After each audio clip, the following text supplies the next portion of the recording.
Hello and welcome to the channel. Now, if you are new, my name is Boyle. I'm the founder of Songwriters International, where we help songwriters and musicians improve their songwriting in order to sustain a full-time career in the music industry. Now, I'm very excited to have you here on this video because we're going to be talking about all things verses, right? And how to write a verse like a pro, how to craft it, how to make life easier for you, what's the use and the benefits of having a really strong verse in order to draw that listener in and keep them there for a longer period of time. These are really, really important parts of our songs, and a lot of songwriters kind of skim over them and don't really use them to the best of their ability. So we're going to be diving into this, and I'm going to be sharing some really, really great tips that are going to be really valuable for you in order to write some stronger verses. So without further ado, let's jump into this. So let's start first of all by understanding what a verse is. Okay, so we have other parts. We have parts like a pre-chorus, a chorus, instrumentation. We have post-choruses, bridges, and all those other parts, but we're not talking about that now. We have a verse. A verse is what's going to introduce us into our song. Okay, we may have the instrumentation at the very beginning, maybe for 5, 10, 15 seconds, but then in a majority of songs, not every single song, but in a majority, we will then come in with the verse. It's where we set the scene, we tell the story, and we bring the listener in straight away to understanding what the song is about, who's in the story, and what's going on. Okay, so it's a really, really important thing that we must get right. We could have the greatest chorus in the world. It could have the best hooks. It could be super repetitive, the best production, but the listener may never get there, okay, because we haven't served the song right by telling the story well in the verse. Now, what I have found with verses, okay, and these are some really important things that I want you to write down and take away from this video in particular, is that the melody will not move so much, okay?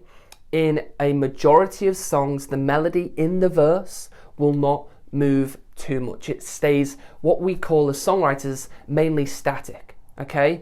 And if I could resemble what a static melody looks like, it's almost like a straight line, okay? We don't want a melody which is jumping all over the place because it's just going to throw the listener off straight away in the start of the song, okay?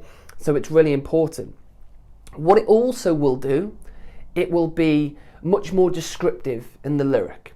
It will push further, because if we have a static melody which is not moving too much, then the listener can focus more on the story, on the description in the lyric. And if you're pushing it further and telling a better story, the listener is not going to be put off by the melody moving too much.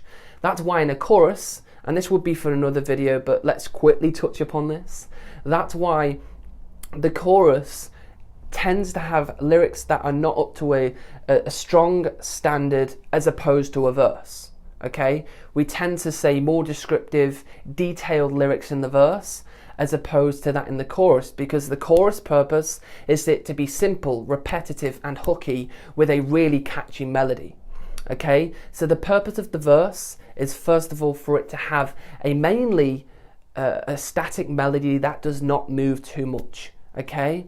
And then alongside that is to have more storytelling, detailed lyric, okay, which is really important. Now, what I also suggest for a verse is try and set the scene, okay? And by set the scene, where are you? Who's there? What are you doing? So let's say you're in a nightclub, okay? Let's pick on this one because a lot of songs will start in this with the verse. So you walk into the nightclub. What are the lights like?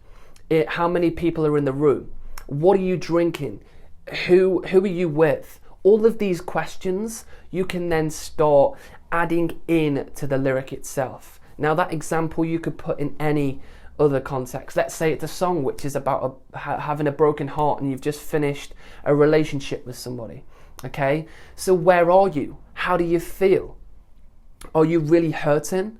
Are you happy, for example, if you're not going to necessarily be if you're heartbroken, but you start adding all these little fine details into that verse. We tend not to add too many of those in the chorus because we want to keep it simple, In the chorus, we might just say, I'm heartbroken, I'm heartbroken, I'm heartbroken.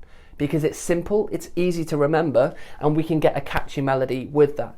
But in the verse, we don't have to have the melody moving too much, and we can tell all that description, okay? So what I don't want you to do is get caught up too much at the beginning stages of the songwriting, in the chorus or the instrumental or any of the other parts. Try and craft the verse first, because it's really important.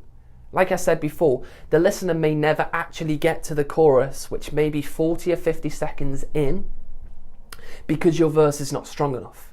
So hopefully you're starting to understand now the power of a verse, because what it's going to do is it's going to draw the listener in and then keep them there till the later stages of the song. Now also, typically in most songs, how many verses we usually have is anywhere between 2 to 3. Okay, some songs are have more and longer verses, some are shorter.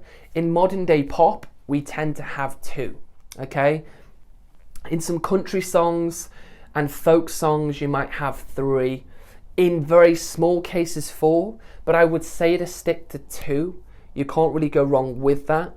And maybe a 3rd if you really need to, okay? But what you ideally want to do is tell the stories in verse 1 and verse 2. And what is super, super important, the story must be progressive, okay? So what you don't want to do is tell the same story in verse 1 and then tell it again in a different way but in verse 2, because you are literally repeating yourself. Okay, if I was to repeat myself in this video for a sustained period of time, it wouldn't be exciting and people would turn off, right? There's no different to a song, okay? So verse 1, again, let's give an example. Let's say you've had your heart broken, okay? Let's use that story again. So in verse 1, you're talking about how you're sitting on the sofa and you're crying and you're really hurting and all those kind of things. You've got a particular drink and you're drinking that. You may be watching a television program or listening to a song that you always used to listen to. Okay, so you're in this moment of feeling down and sad. Okay, we can't then go into verse 2 and say the exact same thing. I'm lying on my bed and I'm crying, because although you've progressed it slightly, you're still telling the same story. So what you must do, verse 1, you're on the sofa, you're crying your eyes out, you're upset, you're listening to the songs you used to listen to. Verse 2 then may put a positive spin on it. Okay, verse 2 might be saying that you're finding it hard to move on, but you're slowly getting there. Okay, you're back out on a Friday night and getting back into the swings of who you was before you met this person. Maybe you've met someone new. Maybe it's a bit too quick. Maybe you're just going back out with your friends and living your life a little bit again. Okay, hopefully you can see by that you're not repeating the different sections of your song. Verse 1 says something and verse 2 is progressive. If you've got a third verse, then again you're going to use the same theory and keep it progressive. Okay, this goes for any genre of songs. Okay, any style of songwriting, you want your verses to be progressive. Okay.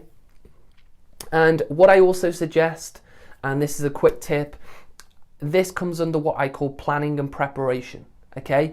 If you can plan and prepare yourself to write your verses before you write them, you will find it so much easier, okay? If I were to just pick up a guitar right now and try and write a verse, I don't know what I'm saying, okay? It's very in the moment, which sometimes can be great for creativity, but in majority of times will lead you to get writer's block, verse 2 hell, I'm sure you've probably heard of, that you will suffer from, okay? If you don't plan out the idea.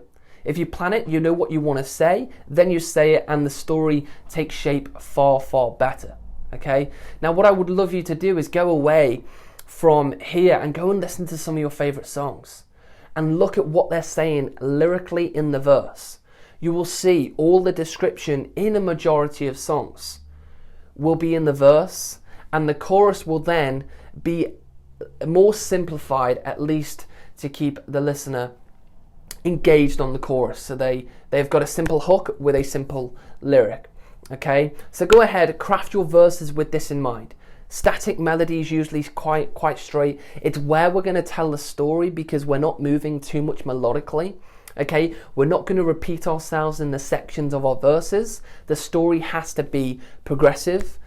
And finally, go ahead and plan out your idea. Okay, plan it out, what you want to say, how you want to say it, and you will then say it in a much cooler, intricate way. Okay, so go ahead, use this. I hope you've enjoyed it. If you haven't already, hit that subscribe button, hit that like, and in the comments, let us know what other videos you'd like us to cover. Anything in particular, let us know, and I can't wait to see you over on the next video.